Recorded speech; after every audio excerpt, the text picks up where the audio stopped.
नमस्कार, रफ्तार मीडिया में आपका स्वागत है। आपके साथ मैं रीना झा बालियान। खबरों का रुख करेंगे, लेकिन उससे पहले एक नजर डालते हैं इस वक्त की हेडलाइंस पर। प्रदेश में लगातार बढ़ रहे वन्यजीवों के हमलों ने बढ़ाई टेंशन। सीएम धामी ने कहा, हर ग्रामीण की सुरक्षा सरकार की पहली प्राथमिकता। हरकत में वन विभाग, मामले की मॉनिटरिंग कर रहे मंत्री सुबोध उनियाल। वन्यजीवों के हमलों पर चढ़ा सियासी पारा। बीजेपी विधायक दिलीप रावत ने अपनों पर साधा निशाना, दी सरकार को इस्तीफे की धमकी। कांग्रेस ने भी ली विधायक की चुटकी। उत्तरकाशी के जिलाधिकारी से उत्तराखंड स्वाभिमान मोर्चा की मुलाकात। पीआरडी अधिकारी राजीव प्रताप भंडारी के खिलाफ जांच की मांग। पद के दुरुपयोग का आरोप, डीएम ने दिया आश्वासन। हल्द्वानी बनभूलपुरा में पुलिस और प्रशासन ने निकाला संयुक्त फ्लैग मार्च। चप्पे चप्पे पर पुलिस फोर्स तैनात। रेलवे अतिक्रमण मामले पर बुधवार को फैसले की घड़ी, सुप्रीम कोर्ट तय करेगी भविष्य। और चलिए अब बुलेटिन की शुरुआत कर लेते हैं। प्रदेश में लगातार बढ़ रहे वन्यजीवों के हमलों को लेकर सरकार चिंतित है। मुख्यमंत्री पुष्कर सिंह धामी का कहना है कि इन घटनाओं पर लगाम लगाने के लिए हर मुमकिन कोशिश की जा रही है। वन क्षेत्र के साथ ही रिहायशी इलाकों में जरूरी कदम उठाए जा रहे हैं। वन मंत्री खुद इस मामले की मॉनिटरिंग कर रहे हैं। उन्होंने बताया कि वन विभाग के सभी अधिकारियों और कर्मचारियों को अलर्ट मोड पर रखा गया है। वन्यजीव के हमलों के पीड़ित परिवारों के साथ प्रदेश सरकार खड़ी है। लोगों की जान माल की सुरक्षा हमारी सर्वोच्च प्राथमिकता है। जिस तरह से भालू का भी कुछ आतंक बढ़ा है, काफ़ी नुकसान हुआ है, जान माल की हानि हुई है। हम उन सब परिवारों के साथ खड़े हैं। हमारी सरकार पूरी संवेदनशीलता के साथ, वन मंत्री जी ने भी उसके लिए अलग से बैठक भी बुलाई है। मैंने भी अपने स्तर से बैठक करी है। हमारे अधिकारीगण भी क्षेत्रों में जा रहे हैं। सभी डीएफओ, एसटीओ, रेंजर, सबकी जिम्मेदारी सुनिश्चित की गई है। और जहाँ पर जैसा देश काल परिस्थिति हो, उसके अनुरूप लोगों को बचाने के लिए, लोगों की सहायता के लिए सभी आगे आएंगे। और हमने जो इन हमलों में घायल होने वाले थे, उनके लिए भी सभी इलाज का प्रबंध सरकार की तरफ से करने का पूरा इलाज सरकार उनका करवाएगी। उत्तराखंड में बढ़ते जंगली जानवरों के हमले को लेकर सत्ता पक्ष न सिर्फ विपक्ष के निशाने पर है, बल्कि अपनों ने भी अब सवाल खड़े करने शुरू कर दिए हैं। धमकी भरे अंदाज में बीजेपी विधायक दिलीप रावत ने इस्तीफा देने की चेतावनी दे डाली है। और यदि ऐसा होता है तो यकीनन सरकार के लिए मुसीबत खड़ी हो सकती है। देखिए रिपोर्ट। बीजेपी विधायक ने दी धमकी, दिलीप रावत ने दी इस्तीफा देने की चेतावनी। जंगली जानवरों के हमले से परेशान बीजेपी विधायक, सत्ता पक्ष की बढ़ सकती है मुसीबत। कि अगर इसी तरह से रहा तो मुझे वास्तव में मजबूर होकर जो इस्तीफा देना पड़ेगा। उत्तराखंड में पहाड़ों पर बढ़ते जंगली जानवरों के हमले को लेकर सरकार न सिर्फ विपक्ष के निशाने पर है, बल्कि अपने भी अब सरकार को चेतावनी देते नजर आ रहे हैं। लैंसडाउन से बीजेपी विधायक दिलीप रावत ने धमकी भरे अंदाज में कहा कि यदि जंगली जानवरों के हमले को लेकर कोई संज्ञान नहीं लिया गया तो वो इस्तीफा दे देंगे। दिलीप रावत ने कहा कि कॉर्बेट नेशनल पार्क से सटे गांव लगातार खतरे में हैं, फिर भी ना नीति बदली और न ही जमीनी स्तर पर सुरक्षा मजबूत की गई। दिलीप रावत ने चेतावनी देते हुए कहा कि अगर हालात ऐसे ही बने रहे तो वो मजबूरन इस्तीफा देने पर विचार करेंगे। बता दें कि दिलीप रावत बीजेपी के वरिष्ठ विधायक हैं और पहाड़ी क्षेत्रों के मुद्दे पर मुखर होकर बोलते रहे हैं। वो पहले भी पर्यावरण और वन्य जीव संरक्षण से जुड़े मामलों पर सरकार को घेर चुके हैं। इस बार उनका इस्तीफे का बयान पार्टी लाइन से हटकर माना जा रहा है, जो राज्य सरकार पर दबाव बनाने की कोशिश नजर आती है। देखिए, हमारे लिए बहुत दुर्भाग्यजनक घटना है और मैं समझता हूँ कि मेरा क्षेत्र पूरा कार्बन नेशनल पार्क से लगा हुआ है। मैं कई बार कह चुका हूँ, सरकार से भी कहा हूँ कि इस तरह से हम लोगों का अगर जीवन कैसे जी पाएंगे हम लोग। तो मेरा सबसे निवेदन है कि सरकार से निवेदन है कि वो एक तो सबसे पहले बाघ को मारने का आदेश दिया जाए और यहाँ पर ऐसी सुरक्षा की जाए कि जो लोगों को दूसरे के जान माल की कोई हानि ना होने पाए। और दूसरा जो वन अधिनियम में मैं बार बार उठाते आया हूँ और बड़े दुर्भाग्य की बात है कि कोई भी सरकार ने आज तक उत्तराखंड के परिप्रेक्ष्य में जो है यहाँ नियम बनाने के लिए कोई आवाज नहीं उठाई। तो मैं आपके माध्यम से भी कहना चाहता हूँ कि अगर इसी तरह से रहा तो मुझे वास्तव में मजबूर होकर जो है इस्तीफा देना पड़ेगा। कांग्रेस के प्रदेश अध्यक्ष गणेश गोदियाल ने कहा कि जब तक सरकार की ओर से इसके लिए योजना नहीं बनाई जाएगी, तब तक इस तरह की घटनाएं सामने आती रहेंगी। काफी समय से कांग्रेस की ओर से सरकार को इसके लिए सुझाव और सलाह दिए जा रहे हैं कि लोगों के जीवन को बचाने के लिए सरकार ऐसी रणनीति तैयार करे जिससे ये घटना दोहराई न जा सके। सरकार की दिक्कत यह है कि सरकार विपक्ष के द्वारा कही गई बातों को तवज्जो नहीं देती। हमने अतीत में कई बार इस संबंध में ये बातें कही और मैंने बहुत बार इस बात को कहा कि इस बात के लिए सरकार को कटघरे में खड़ा नहीं किया जा सकता कि ये जो हमले हो रहे हैं ये इसी सरकार में हो रहे हैं, पर इस बात के लिए सरकार को कटघरे में खड़ा किया जाना चाहिए कि सरकार ने इसकी रोकथाम के लिए कोई इच्छा शक्ति नहीं दिखाई।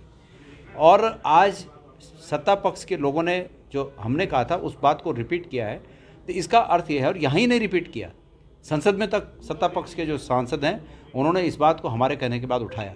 इसका अर्थ ये है कि ये वास्तविक मुद्दा है और चिंता की बात यह है कि सरकार इन घटनाओं की रोकथाम के लिए जो आवश्यक उपाय हैं उन उपायों को नहीं कर रही है। उत्तराखंड में पहाड़ी इलाकों में वन्यजीव और लोगों का संघर्ष पुराना है। वन विभाग को एक ठोस रणनीति बनाकर बीच का रास्ता निकालना चाहिए। हालांकि अब सत्ता पक्ष को इस पर गौर करना ही होगा, क्योंकि अब तक सिर्फ विपक्ष और आम जनता इस मुद्दे को उठाती रही है, लेकिन अब सत्ताधारी पार्टी के लोग इस मुद्दे को उठा रहे हैं। हाल ही में जंगली जानवरों के हमले का मुद्दा लोकसभा के साथ ही राज्यसभा में भी गूंजा। लोकसभा में पौड़ी से सांसद अनिल बलूनी ने इस मुद्दे को उठाया, तो वहीं राज्यसभा में महेंद्र भट्ट ने केंद्र के सामने इस मुद्दे को रखा। हालांकि बीजेपी विधायक दिलीप रावत ने जिस तरह से धमकी भरे अंदाज में सरकार को संज्ञान लेने के लिए कहा है, उसने सत्ता पक्ष की टेंशन बढ़ा दी है। रफ्तार मीडिया के लिए देहरादून से सुशांत सिंह के साथ ब्यूरो रिपोर्ट। मंगलवार को राजधानी देहरादून में नगर निगम के 27वें स्थापना दिवस पर कार्यक्रम का आयोजन हुआ। इसमें मुख्यमंत्री पुष्कर सिंह धामी ने शिरकत की। इस मौके पर नगर आयुक्त नमामि बंसल ने नगर निगम की उपलब्धियों को गिनाया, साथ ही आगे के रोड मैप के बारे में भी जानकारी दी गई। कार्यक्रम में सीएम धामी ने मेयर सौरभ थपलियाल, नगर आयुक्त और उनकी पूरी टीम को शुभकामनाएं दी और कहा कि आगे आने वाले समय में राजधानी देहरादून को क्लीन, ग्रीन और बेहतर सुविधाओं वाला शहर बनाने के लिए सभी को मिलकर काम करना होगा। उन्होंने शहर की बढ़ती चुनौतियों का भी जिक्र किया और कहा कि इससे निपटने के लिए दून नगर निगम को अहम योगदान देना होगा। और अपनी स्थापना से लेकर अब तक 28वें साल में नगर निगम प्रवेश कर गया है। अनेक उपलब्धियां, अनेक विकास के काम नगर निगम ने किए हैं। अनेक सुविधाओं को बनाने का काम नगर निगम के स्तर पर हुआ है। आगे नगर निगम जहां आज अपनी स्थापना का उत्सव मना रहा है, उत्सव के साथ साथ आने वाले समय में चुनौतियां, हमारे आने वाली पीढ़ियों को एक अच्छा हरित देहरादून मिले, नीट देहरादून मिले, क्लीन देहरादून मिले, ग्रीन देहरादून मिले, उसके लिए हमको काम करना होगा। क्योंकि बहुत जल्दी ही देहरादून में दिल्ली से देहरादून एलिवेटेड रोड प्रारंभ होने वाला है। उसके बाद इस शहर पर आने वाले लोगों की संख्या काफ़ी बढ़ने वाली है। हवाई अड्डा हमारा आज पूरे देश के लिए अपनी सेवाएं यहाँ से संचालित कर रहा है। ट्रेन सेवाएं अच्छी चल रही हैं, बस सेवाएं चल रही हैं, ISBT भी हमारा काम कर रहा है। आज 27वें स्थापना दिवस के अवसर पर 9 दिसंबर 1998 को नगर निगम स्थापित हुआ था देहरादून और आज इसका 27वां स्थापना दिवस है। इस अवसर पर माननीय मुख्यमंत्री जी के कर कमलों से विभिन्न कार्य योजनाओं का शिलान्यास और लोकार्पण संभव हुआ। एक CSR के माध्यम से जो वैन दी गई हमारे स्वयं सहायता समूह को, उसको भी जनता को समर्पित सर ने किया और साथ ही साथ जो ई-ऑफिस की शुरुआत है वो भी नगर निगम ने आज से हुई है। इसके साथ ही जो विभिन्न योजनाएं क्रियान्वित की जाती हैं, जैसे कि एनकैप के अंतर्गत पेडेस्ट्रियन इंफ्रास्ट्रक्चर का कार्य है, उसके अलावा जो सॉलिड वेस्ट मैनेजमेंट के लिए मैकेनाइज्ड ट्रांसफर स्टेशंस कंप्लीट किए गए हैं, उन सभी को आज से विधिवत शुरू किया जा सकेगा। उत्तरकाशी में उत्तराखंड स्वाभिमान मोर्चा के अध्यक्ष बॉबी पवार ने जिलाधिकारी प्रशांत आर्य से मुलाकात की और इस मुलाकात में उत्तराखंड स्वाभिमान मोर्चा ने डीएम से PRD अधिकारी राजीव प्रताप भंडारी के खिलाफ भ्रष्टाचार के मामलों में जांच की मांग की। बता दें कि जिलाधिकारी ने भी इस मामले में फौरन जांच समिति गठित कर कार्रवाई का आश्वासन दिया। यह मामला PRD के तहत हुई नियुक्ति से जुड़ा है। उत्तराखंड स्वाभिमान मोर्चा का आरोप है कि PRD अधिकारी राजीव प्रताप भंडारी अपने पद का दुरुपयोग कर रहे हैं। जो अनियमितताएं हमारे सामने आई थी, हमने उसके साक्ष्यों के आधार पर जांच की मांग की है। उसमें 5 बिंदु हैं। उन 5 बिंदुओं में जो 2 बिंदु जिलाधिकारी स्तर के थे, तो उन्होंने उसमें समिति बनाकर जांच करवाने के लिए आदेश कर दिए हैं और इसके अलावा जो 3 बिंदु डायरेक्टर के स्तर के हैं, उसमें भी उनके लिए वो मार्क करके उन्होंने भेजा है। तो मैं चाहूंगा कि ये हमारी जो लड़ाई है किसी व्यक्ति के खिलाफ नहीं है, एक सिस्टम के खिलाफ है, जो सिस्टम बिगड़ा हुआ सिस्टम है, जो सिस्टम भ्रष्टाचार की ओर जा रहा है। हमारा केवल उद्देश्य और सिद्धांत ये है कि ये जो भ्रष्टाचार जो दिन प्रतिदिन बढ़ रहा है, इसको कैसे कम किया जा सके, इसको कैसे समाप्त किया जा सके। देहरादून में नर्सिंग स्टाफ को थप्पड़ जड़ने का मामला तूल पकड़ता नजर आ रहा है। नर्सिंग स्टाफ को समर्थन देते हुए महिला कांग्रेस ने और नर्सिंग के छात्रों ने देहरादून में पुलिस हेडक्वार्टर का घेराव करने की कोशिश की। वहीं नर्सिंग स्टाफ को थप्पड़ जड़ने के मामले में प्रदेश भर में पुलिस प्रशासन की किरकिरी हो रही है। देखिए रिपोर्ट। महिला कांस्टेबल ने नर्सिंग स्टाफ को जड़ा थप्पड़। नर्सिंग स्टाफ को महिला कांग्रेस का समर्थन। देहरादून में महिला कांग्रेस और नर्सिंग स्टाफ का प्रदर्शन। प्रदेश भर में पुलिस की हो रही किरकिरी।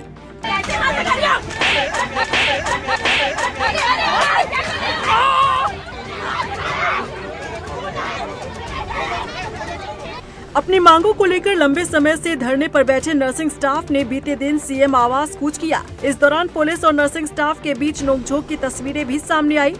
वहीं एक महिला कांस्टेबल ने नर्सिंग स्टाफ को थप्पड़ जड़ दिया। इसी से गुस्साई महिला कांग्रेस और नर्सिंग स्टाफ ने देहरादून में हल्ला बोल किया। इस दौरान पीड़ित महिला सपना ने भी अपना पक्ष रखा। पीड़िता सपना का कहना है कि जब कोरोना के वक्त सभी नर्सिंग कर्मचारी अपनी जान पर खेलकर कोविड से लड़ने का काम कर रहे थे, तब मुख्यमंत्री पुष्कर सिंह धामी ने उन्हें कोरोना वॉरियर्स का दर्जा देकर पुष्प वर्षा करवाई। हालांकि अब मुख्यमंत्री इन नर्सिंग कर्मचारियों से मिलना तक पसंद नहीं कर रहे। सर, हम लोग इसी तरह अपना प्रदर्शन जारी कर रहे थे जैसे आज हमने किया हुआ है। इन्होंने पहले हमें तो जाने के लिए सपोर्ट किया। पहले सुबह ही 9 बजे रोक के हमारे साथियों को बस में भरकर सहस्त्रधारा एकता विहार छोड़ दिया गया। उसके बाद कुछ लोग थे, उन्हें परमिशन दिया, इन्होंने हमें जाने दिया, मगर ये किस उद्देश्य हमें पुल पे ले जाके हमारे साथ बदसलूकी की गई, जिससे हमें सीएम हाउस से भी बहुत दूर थे। हमें वहां जाना था, लेकिन हमने कहा कि मैम आप अपना कार्य कर रहे हैं, हमें अपना कार्य करने दीजिए, हमें सीएम से सिर्फ बात करने जाना। इन्होंने नहीं जाने दिया। हम प्रोटेस्ट कर रहे थे साइड पर खड़े होकर, क्योंकि मेरा सर्जरी हो रहा था, मैं साइड पर थी, मेरे साथ वालों के साथ मिसबिहेव किया जा रहा था। मैंने उन्हें बोला, वो फीमेल अधिकारी जो भी है, उन्होंने मुझे गंदी गाली दिया। मैंने बताया कि पीछे हटिए, उन्होंने गाली दिया, मेरे थप्पड़ मारा। उसके बाद बदतमीजी करके हमें गाड़ी में भरकर वापस वहां पे छोड़ दिया गया। अब आप लोग मुझे ये बताइए, हम लोग इसी लायक है क्या जैसा हमारे साथ बर्ताव किया जा रहा है? वहीं महिला कांग्रेस की प्रदेश अध्यक्ष ज्योति रौतेला ने भी प्रदर्शन के दौरान बदसलूकी की कड़े शब्दों में निंदा की। उन्होंने कहा कि इस बदसलूकी के बाद मुख्यमंत्री पुष्कर सिंह धामी को अपने पद से इस्तीफा दे देना चाहिए। देखिए, ये प्रदर्शन इसलिए किया गया कि जिस तरीके से कल नर्सिंग कर्मी पे पुलिस प्रशासन द्वारा हाथ उठाया गया, कहीं न कहीं इस प्रदेश में मुख्यमंत्री जी के शय पे पुलिस प्रशासन को आगे करके वो नर्सिंग स्टाफ की आवाज़ दबाना चाहता है, और हम ऐसा होने नहीं देंगे।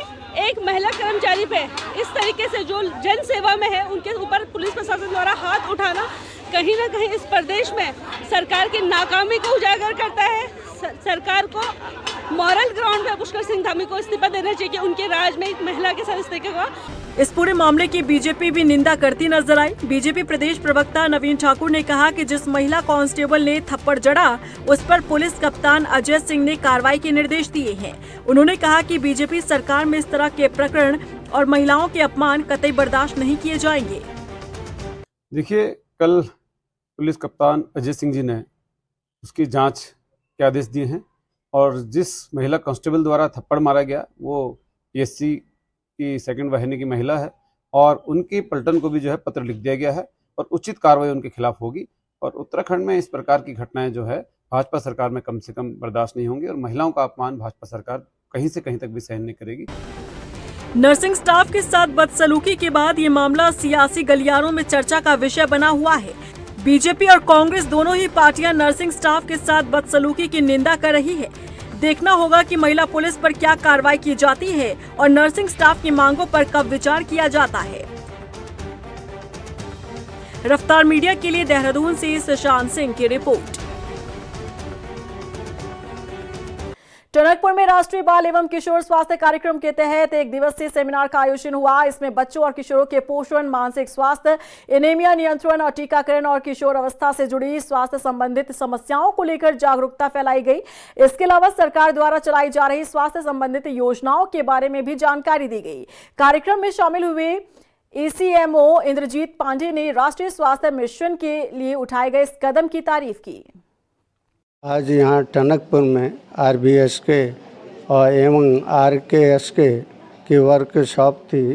ये कार्यशाला इसलिए बहुत ज़रूरी है कि विशेषकर बाल स्वास्थ्य और किशोरों के स्वास्थ्य सही रखना हम इन दो RBSK डिपार्टमेंट और RKSK डिपार्टमेंट की आवश्यकता है, ज़रूरत है, क्योंकि इनका स्वास्थ्य इसलिए भी ज़रूरी है कि अगर बाल्यावस्था ख़राब हो गई, वहाँ पर कोई डिफिशियंसी या उनकी डेवलपमेंटल डिले है या डिजीज़ के वजह से है या कोई भी कॉन्जेनाइटल बर्थ डिफेक्ट के वजह से वो उनकी जो है वो सफ़र कर रहे हैं।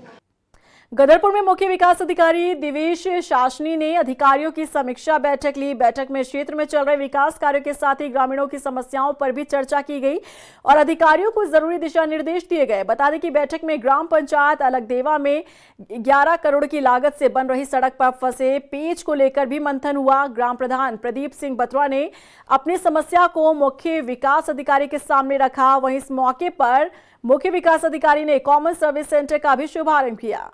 देखिए, ब्लॉक गदरपुर में काफ़ी लंबे समय से काफ़ी अच्छे काम चल रहे हैं। आज उसी तरह से हमारे द्वारा एक ब्लॉक डेवलपमेंट स्ट्रैटेजी पे काम किया जा रहा है, जिसमें हमारे डिस्ट्रिक्ट लेवल के समस्त अधिकारीगणों को बुलाया गया है। हमारा जो नीति आयोग के द्वारा एस्पिरेशनल ब्लॉक बनाया गया है, उसके जो भी हमारे इंडिकेटर्स हैं, उसमें कैसे सैचुरेशन अप्रोच ली जाए, क्या हमारे इंडिकेटर्स में हम कैसे लैग कर रहे हैं, उन लैग में हम लोग क्या इंटरवेंशंस कर सकते हैं, क्या और इनोवेटिव काम कर सकते हैं आने वाले समय में, चाहे वो हेल्थ हो, चाहे एजुकेशन हो, चाहे वो लाइवलीहुड हो, उन सब पे चर्चा करने के लिए यहाँ पे समस्त जिला स्तरीय अधिकारी प्लस उनके ब्लॉक लेवल ऑफिसर्स आए हैं। तो अभी हमारी मीटिंग में हमारा हेल्थ एंड न्यूट्रिशन डिस्कस हुआ है और आने वाले हमारे और टॉपिक्स भी जो हैं सब पे हमारी एक चर्चा बनेगी। रुद्रपुर में कांग्रेसियों ने जिला विकास प्राधिकरण के खिलाफ प्रदर्शन किया। नाराज कार्यकर्ताओं ने जिला विकास प्राधिकरण कार्यालय पहुंचकर ज्ञापन सौंपा और अपने प्रदर्शन के दौरान कांग्रेस ने आरोप लगाया कि जिला विकास प्राधिकरण मनमाने ढंग से काम कर रहा है। उनका कहना है कि ग्रामीण इलाके प्राधिकरण के दायरे से बाहर हैं, बावजूद इसके ग्रामीणों को परेशान किया जा रहा है। बता दें कि मामला रजिस्ट्री प्रक्रिया से जुड़ा हुआ बताया जा रहा है। आज जिला कार्यालय प्राधिकरण रुद्रपुर, आज तमाम क्षेत्र के लोग यहाँ पहुँचे होंगे और उनके सहयोगी सारे लोग यहाँ हैं एक भ्रष्टाचार के खिलाफ, क्योंकि जहाँ पे प्राधिकरण नहीं लागू होता है, ग्रामीण क्षेत्र विजयनगर, बक्सौरा, दुलरपुर, दिनेशपुर, जयनगर, वहाँ पे रजिस्ट्रियाँ बंद कर दिया गया विगत कई टाइमों से, और टॉप टेबल अंदर टेबल जो माल पहुँचा रहे हैं उनकी रजिस्ट्रियाँ खोल दी जा रही है। धर्मनगरी हरिद्वार में शब्द गंगा साहित्यिक एवं सांस्कृतिक मंच ने काव्य गोष्ठी का आयोजन किया।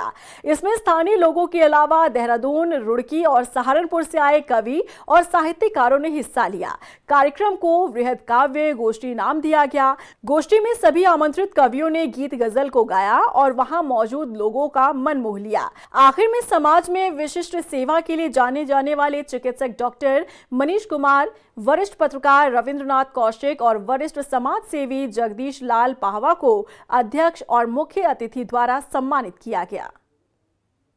हम अध्ययन मनन करके और साहित्य के लिए जो काम कर रहे हैं वो किसी के लिए नहीं कर रहे हैं, हम मनुष्यता के लिए कर रहे हैं। और मनुष्यता का विस्तार, मनुष्यता की रक्षा अगर कोई कर सकता है तो वो साहित्य ही कर सकता है। हिंदी साहित्य हम साहित्यकारों की खुराक है। जब तक हम लोग एक रचना के प्रति समर्पित होकर उसका सृजन नहीं करते तब तक हमको चैन नहीं मिलता। रचनाकार किसी भी देश की रीढ़ है, साहित्य किसी भी देश की रीढ़ है। यदि साहित्य नहीं है तो उस देश में कुछ नहीं है। देश की माटी से निकाल करके सृजन की जितनी भी विधाएं हैं उन सब के माध्यम से रचना का सृजन करते हैं। हल्द्वानी बनभूलपुरा रेलवे अतिक्रमण में 10 दिसंबर को सुप्रीम कोर्ट फैसला सुनाएगी, लिहाजा क्षेत्र में पुलिस प्रशासन अलर्ट मोड पर है और सुरक्षा व्यवस्था को पुख्ता किया गया है। बनभूलपुरा क्षेत्र में पुलिस और प्रशासन की टीम ने संयुक्त फ्लैग मार्च निकाला। साथ ही एडीएम विवेक राय ने लोगों से अपील की है कि कल आने वाले सुप्रीम कोर्ट के फैसले का सम्मान किया जाए। वहीं एसपी सिटी मनोज कत्याल ने भी कानून व्यवस्था के साथ खिलवाड़ करने वालों को सख्त चेतावनी दी है।